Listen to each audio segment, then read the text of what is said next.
जम्मू कश्मीर के हमले में 22 अप्रैल को लश्कर-ए-तैयबा से जुड़े आतंकियों द्वारा किए गए अमानवीय हमले ने पूरे देश को झकझोर कर रख दिया, जिसमें 25 निर्दोष लोगों की जान चली गई थी।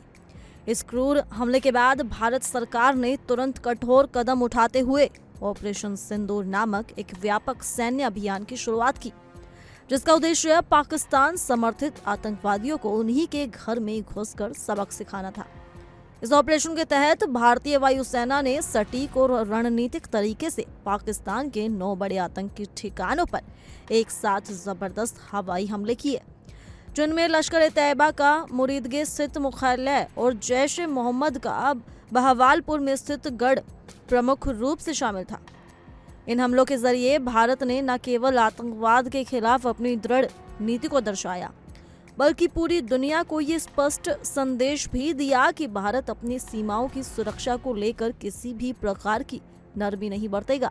भारत के इन हमलों से बौखलाए पाकिस्तान ने जब जवाबी कार्रवाई के रूप में ड्रोन और मिसाइलों को हमला करने की कोशिश की, लेकिन भारत के पास मौजूद अत्याधुनिक और विश्वसनीय रूसी निर्मित S-400 Triumph air defence system ने इन सभी हमलों को हवा में ही नष्ट कर दिया और किसी भी प्रकार का नुकसान नहीं होने दिया। इसके बावजूद पाकिस्तान की ओर से ये झूठा और भ्रामक दावा किया गया कि उसने भारत के S-400 सिस्टम को नुकसान पहुंचाया है। इस दावे को लेकर पाकिस्तान समर्थित कई सोशल मीडिया अकाउंट्स पर तस्वीरें और खबरें वायरल की गई, जिसमें यह दिखाने की कोशिश की गई कि भारत की वायु सुरक्षा प्रणाली विफल हो गई है। लेकिन भारत सरकार के आधिकारिक मीडिया संगठन प्रेस इंफॉर्मेशन ब्यूरो यानी कि PIB ने इस दावे को तुरंत खारिज करते हुए इसे पूरी तरह से फर्जी, निराधार और पाकिस्तान द्वारा फैलाया गया दुष्प्रचार करार दिया।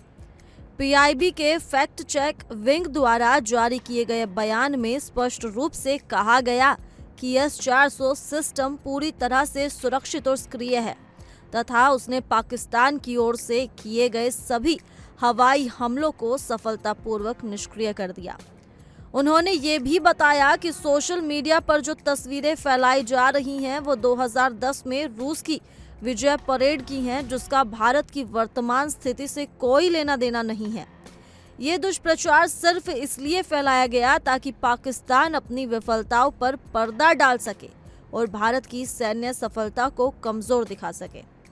इसके साथ ही भारत ने जवाबी कार्रवाई करते हुए पाकिस्तान के रणनीतिक महत्व वाले एयरबेस जैसे नूर खान और रहीम यार खान को भी निशाना बनाया, जिससे पाकिस्तान की हवाई क्षमताओं को भारी नुकसान पहुंचा।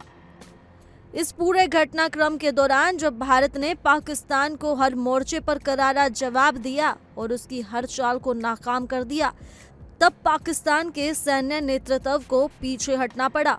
हालात के अधिक बिगड़ने से पहले पाकिस्तान के director general of military operations ने भारत के समक्ष से संपर्क कर युद्ध विराम पर सहमति जताई।